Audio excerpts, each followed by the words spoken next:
آپ کے سامنے ہے۔ حضرت سلمان فارسی گھر سے گزر رہے ہیں، دیکھا بی بی چکیاں پیس رہی ہیں، ایک ہاتھ میں امام حسین ہے، دیکھا بی بی کے ہاتھ زخمی ہو گئے ہیں، کہا بچہ مجھے دے دیں یا یہ کام مجھے کرنے دیں۔ حضرت سلمان فارسی رسول خدا کی خدمت میں جاتے ہیں کہ یا رسول اللہ، میں فارس سے آیا ہوں، وہاں بادشاہوں کی بیٹیوں کے میں نے جاہو جلال دیکھے ہیں، یہ آپ کی بیٹی ہے، آپ سید الانبیاء ہے، آپ کی بیٹی اس طرح زندگی گزار رہی ہے۔ اللہ اکبر، اللہ اکبر۔ آپ خود تصور کریں کہ وہ نبی کہ جس کے لیے 1,24,000 پیغمبر آئے ہوں، ان کی بیٹی کس طرح زندگی گزار رہی ہے۔ رسول خدا نے یہی کہا سلمان، فاطمہ نے خود اس کا انتخاب کیا ہے، فاطمہ نے خود زندگی کا ایسے ہی انتخاب کیا ہے۔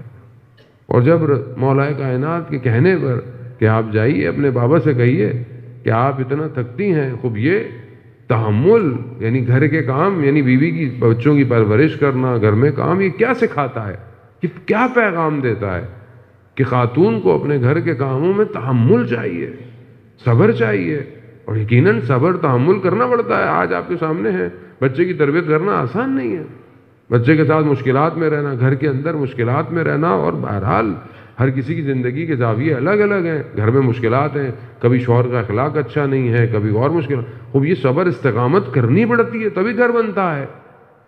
صدر اسلام کے اندر ایک کاروبار کرنے والا شخص تھا، مدینہ میں جب واپس آیا، بیوی نے استقبال کیا، گھر میں کھانا بنایا، صبح جب فجر کی نماز کا وقت ہوا تو مسجد نبوی جانے لگا، تو بیوی نے کہا شوہر سے کہ خدا نے اگر کوئی امانت دی ہو تو اگر وہ واپس لے لے تو ہمیں کیا کرنا چاہیے؟ کہا دے دینا چاہیے۔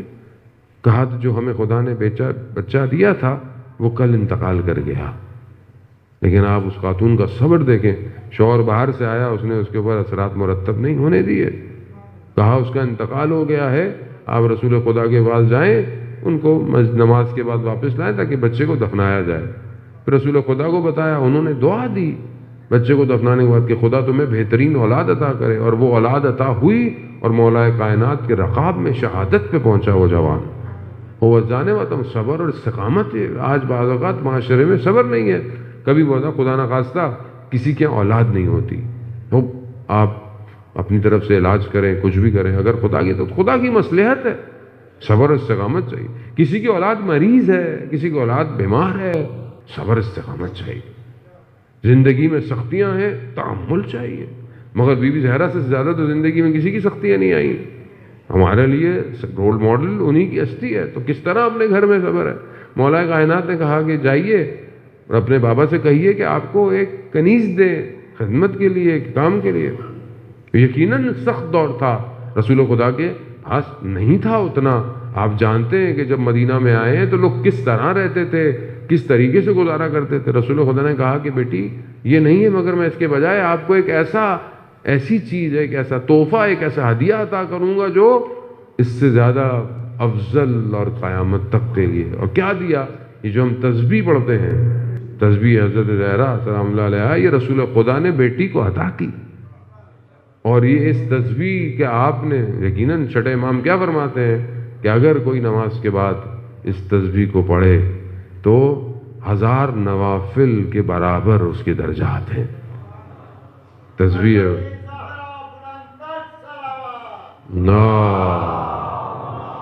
صلی علی محمد۔ اب یہاں اجزان محترم صبر اور استقامت آپ کے سامنے، رسول خدا کی زندگی تک بی بی نے بہرحال جتنا صبر کیا، اس کے بعد ان کی زندگی میں جو کہ زیادہ زندہ نہیں رہیں، لیکن پھر بھی صبر اور استقامت کے ساتھ انہوں نے اپنی زندگی گزاری ہے۔ خوب یہ درس ہے، آج ہم اپنی اولاد کو صبر استقامت کا درس نہیں دے رہے۔ آج معاشرہ جو ہے وہ فوراً اضطراب میں، ہر چیز جلدی ہو، ذرا سا کچھ ہو جائے صبر نہیں ہے، کسی نے کچھ کہہ دیا صبر نہیں ہے، کسی نے کوئی غلط بات کہہ دی صبر نہیں ہے۔ انسان تحمل کرے، کردار آسان نہیں ہے، اور یہ جو کردار تاریخ میں چمکتے ہوئے نظر آتے ہیں یہ وہی ہیں کہ جنہوں نے اپنے آپ کو اہل بیت کے در سے جوڑا ہے۔ حضرت فضہ کا کردار آپ کے سامنے ہے کہ کیا کردار ہے کہ تاریخ ان کو یاد کرتی ہوئی نظر آتی ہے کہ کہاں انہوں نے اپنے کردار کو ادا کیا، کربلا تک اپنے کردار کو ادا کیا، اور اس کے بعد معاشرہ آگے چلتا رہا۔ اب یہ کردار تبھی بنتے ہیں کہ جب انسان اپنے آپ کو ان سے متصل کرتا ہے۔ ہماری زندگی میں پریکٹیکل بی بی زہرا سلام اللہ علیہا کہاں ہے؟ یہ بہت امپورٹنٹ ہے۔